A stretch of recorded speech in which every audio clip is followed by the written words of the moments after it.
6 days of creation, God's marvelous work. Genesis, chapter 1. 1 In the beginning God created the heaven and the earth. 2 And the earth was without form and void, and darkness was upon the face of the deep, and the Spirit of God moved upon the face of the waters. 3 And God said, Let there be light, and there was light. And God saw the light, that it was good, and God divided the light from the darkness. 5 And God called the light day, and the darkness he called night, and the evening and the morning were the first day. 6 And God said, Let there be a firmament in the midst of the waters, and let it divide the waters from the waters. 7 And God made the firmament, and divided the waters which were under the firmament from the waters which were above the firmament. And it was so. 8 And God called the firmament heaven, and the evening and the morning were the second day. 9 And God said, Let the waters under the heaven be gathered together unto one place, and let the dry land appear. And it was so. 10 And God called the dry land earth, and the gathering together of the waters called he seas. And God saw that it was good.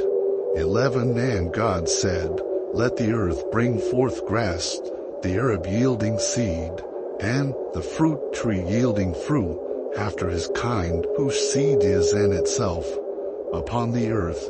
And it was so. 12 And the earth brought forth grass, and herb yielding seed after his kind, and the tree yielding fruit, whose seed was in itself after his kind.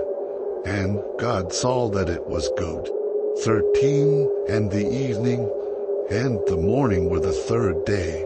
14 And God said, Let there be lights in the firmament of the heaven to divide the day from the night, and let them be for signs, and for seasons, and for days and years.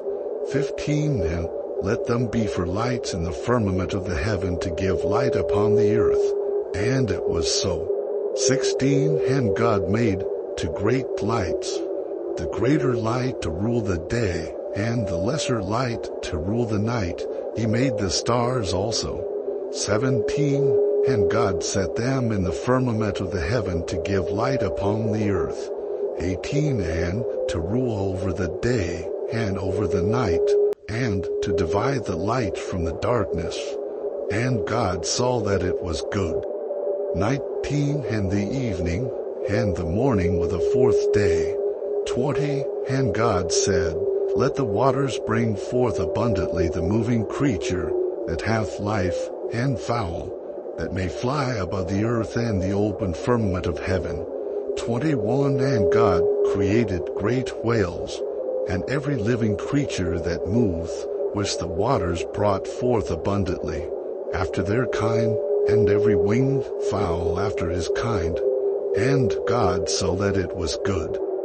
22 And God blessed them, saying, Be fruitful, and multiply, and fill the waters and the seas, and let fowl multiply in the earth. 23 And the evening and the morning were the fifth day. 24 And God said, That the earth bring forth a living creature after his kind, cattle, and creeping thing, and beast of the earth after his kind. And it was so. 25 And God made the beast of the earth after his kind, and cattle after their kind, and everything that creepeth upon the earth after his kind. And God saw that it was good. 26 And God said, Let us make man in our image, after our likeness, and let them have dominion over the fish of the sea, and over the fowl of the air, and over the cattle, and over all the earth, and over every creeping thing that creepeth upon the earth. 27 So God created man in his own image.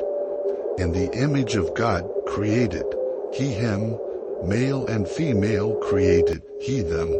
28 And God blessed them, and God said unto them, Be fruitful, and multiply, and replenish the earth, and subdue it, and have dominion over the fish of the sea, and over the fowl of the air, and over every living thing that moveth upon the earth.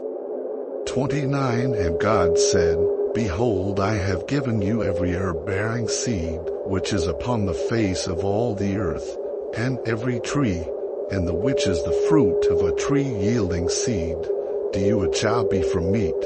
30 And to every beast of the earth, and to every fowl of the air, and to everything that creepeth upon the earth, wherein there is life, I have given every green herb for meat. And it was so. 31 And God saw everything that he had made, and, behold, it was very good. And the evening and the morning were the sixth day. Genesis chapter 2. 1 Thus the heavens and the earth were finished, and all the host of them. 2 And on the seventh day God ended his work which he had made, and he rested on the seventh day from all his work which he had made. 3 And God blessed the seventh day, and sanctified it, because that in it he had rested from all his work which God created and made. For these are the generations of the heavens and of the earth when they were created, and the day that the Lord God made the earth and the heavens. 5 And every plant of the field before it was in the earth, and every herb of the field before it grew. For the Lord God had not caused it to rain upon the earth, and there was not a man to till the ground. 6 But there went up a mist from the earth, and watered the whole face of the ground. 7 And the Lord God formed man of the dust of the ground, and breathed into his nostrils the breath of life, and man became a living soul. 8 And the Lord God planted a garden eastward in Eden, and there he put the man whom he had formed. 9 And out of the ground made the Lord God to grow every tree that is pleasant to the sight, and good for food, the tree of life also in the midst of the garden, and the tree of knowledge of good and evil. 10 And a river went out of Eden to water the garden, and from thence it was parted, and became into 4 heads. 11 The name of the first is Pison. That is it which compasseth the whole land of Havilah, where there is gold.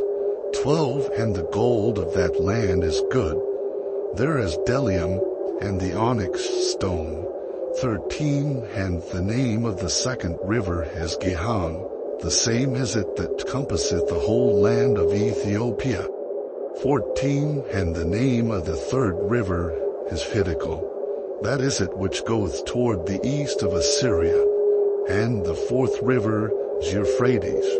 15 And the Lord God took the man, and put him into the garden of Eden to dress it, and to keep it. 16 And the Lord God commanded the man, saying, Of every tree of the garden thou mayest freely eat. 17 But of the tree of the knowledge of good and evil thou shalt not eat of it. For in the day that thou eatest thereof thou shalt surely die. 18 And the Lord God said, It is not good that the man should be alone. I will make him an helpmeet for him. 19 And out of the ground the Lord God formed every beast of the field, and every fowl of the air, and brought them unto Adam to see what he would call them. And whatsoever Adam called every living creature, that was the name thereof. 20 And Adam gave names to all cattle, and to the fowl of the air, and to every beast of the field. But for Adam there was not found an helpmeet for him. 21 And the Lord God caused a deep sleep to fall upon Adam, And he slept, and he took one of his ribs, and closed up the flesh instead thereof. 22. And the rib, which the Lord God had taken from man, made he a woman, and brought her unto the man. 23. And Adam said, This is now bone of my bones, and flesh of my flesh. She shall be called woman, because she was taken out of man. 20. For therefore shall a man leave his father and his mother, and shall cleave unto his wife, and they shall be one flesh. 25. And they were both naked, the man and his wife, and were not ashamed. The first 2 chapters of Genesis are not just an account of the origins of the universe and life, but a profound reflection of the love and intentionality of the Creator. From emptiness and chaos, He brought forth light, life, and boundless beauty, entrusting humanity with a sacred role to steward and care for His creation. The Garden of Eden symbolizes harmony, a place where humanity lived in perfect relationship with the Creator, with nature, and with one another. This story serves as a gentle reminder of our connection to all living things. In a world torn by conflict and environmental destruction, are we still heeding the call to live in harmony with creation and to cherish one another as we were meant to? What do you think is the most profound message of this creation story, and how has it stirred your heart? Leave a comment below.